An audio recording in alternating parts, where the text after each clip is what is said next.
Assalamualaikum warahmatullahi wabarakatuh.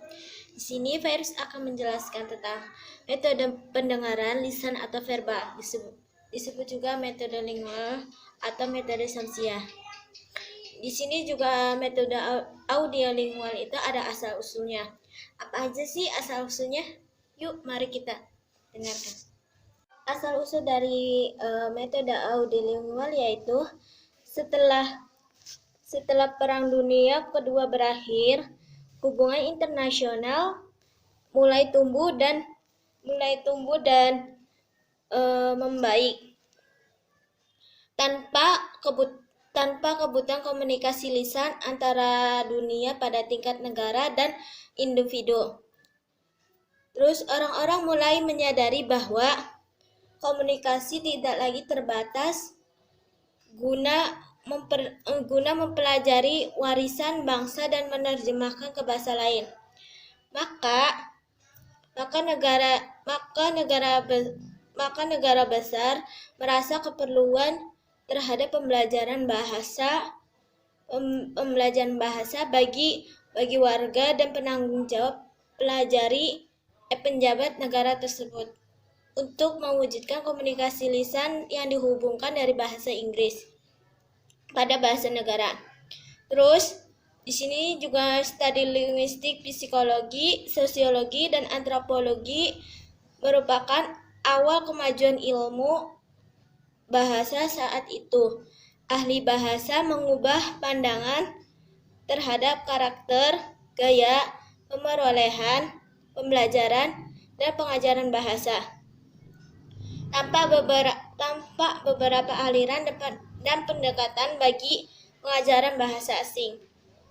Di samping itu, terdapat komunikasi audiolingual dari bahasa seperti pendekatan verbal, pendekatan didasarkan situasi yang berkembang,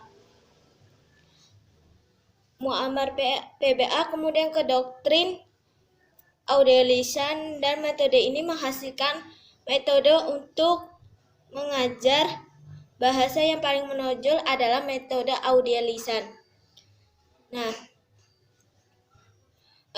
metode audiolisan itu oleh karena itu tidak menunjukkan hasil dari satu faktor atau penyebab seperti yang diyakini oleh beberapa peneliti, melainkan hasil dari sejumlah alasan dan faktor politik dan ilmiah yang diringkas dalam poin berikut. Nah, di sini ada poin-poinnya. Yang pertama itu poinnya adalah kebutuhan akan komunikasi lisan langsung antar negara setelah berakhirnya Perang Dunia III dan tidak bergantung pada pembaca warisan negara dan menerjemahkannya ke dalam bahasa yang kuat.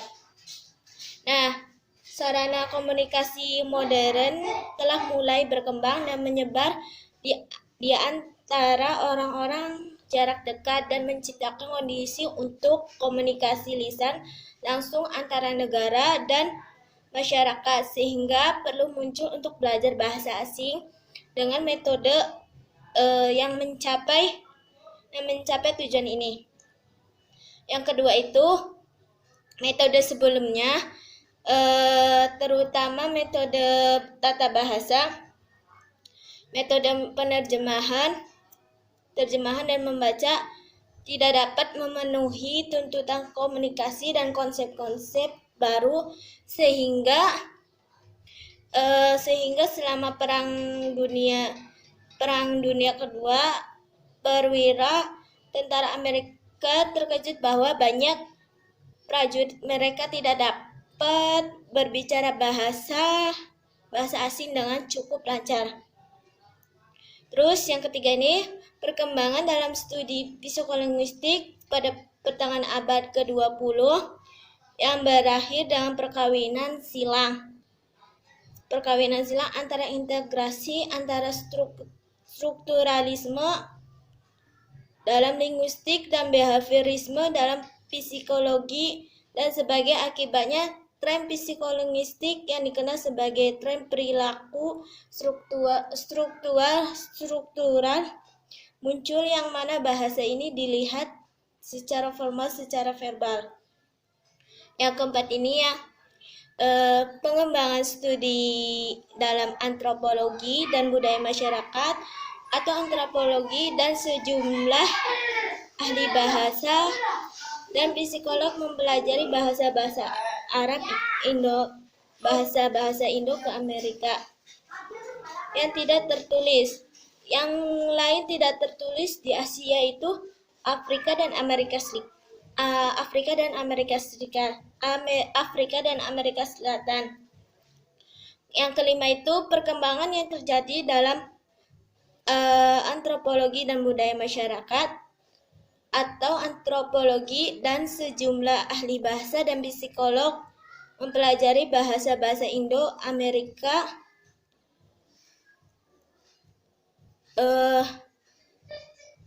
perkembangan yang terjadi Amerika yang tidak tertulis, yang lain tidak tertulis di Asia, Afrika, dan Selatan.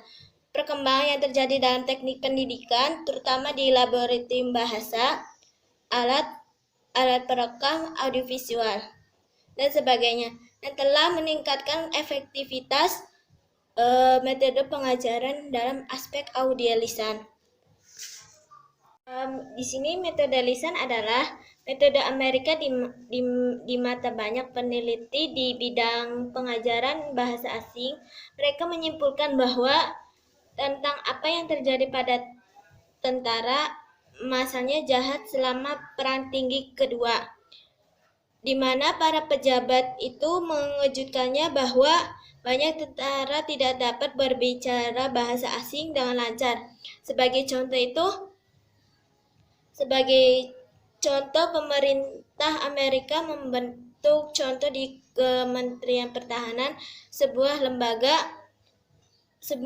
lembaga bernama Institut Bahasa Pertahanan, di mana sebuah program dilaksanakan dengan tujuan membangun perwira dan prajurit Amerika memperoleh bahasa orang-orang yang melawan mereka dengan metode cepat dan berbuah, dan mereka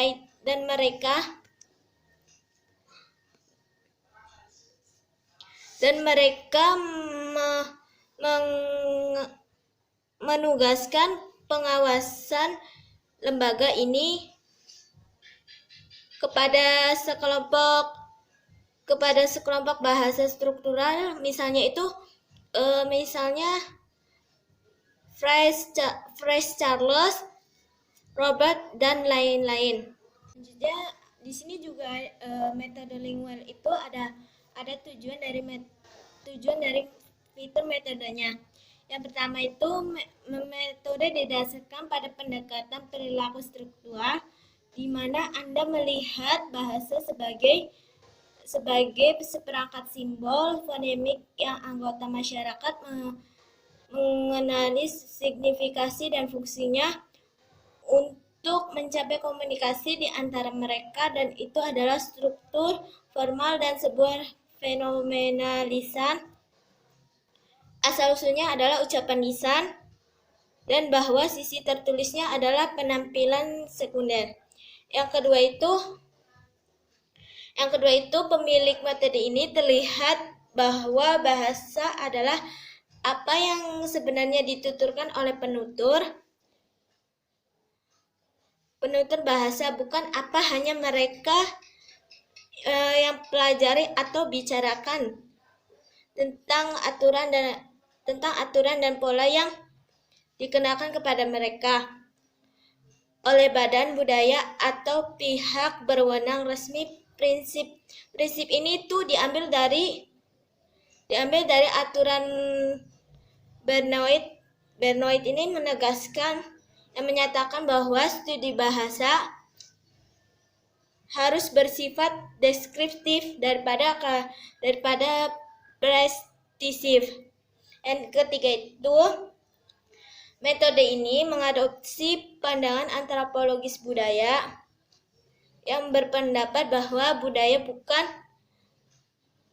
bukan hanya untuk warisan seni dan sastra saja, dan cara hidup orang yang hidup di lingkungan tertentu, berbicara dalam bahasa tertentu, dan metode ini berkaitan dengan pengajaran pola budaya bahasa.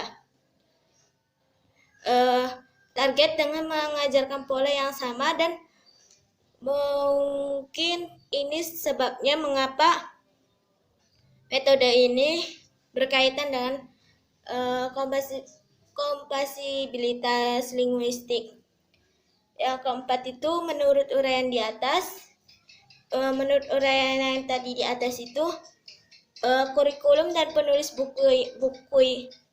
buku harus menggunakan kata-kata formula dan struktur yang umum digunakan kontemporer, bahkan jika mereka sehari-hari bertentangan dengan standar kefasihan, dan kemudian menyajikannya kepada pelajar jadi ke pelajar itu secara bertahap dari yang paling umum.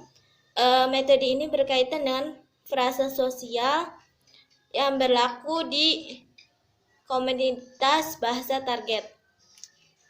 Baik, cukup sekian penjelasan dari metode audiolingual. Terima kasih. Wassalamualaikum warahmatullahi wabarakatuh.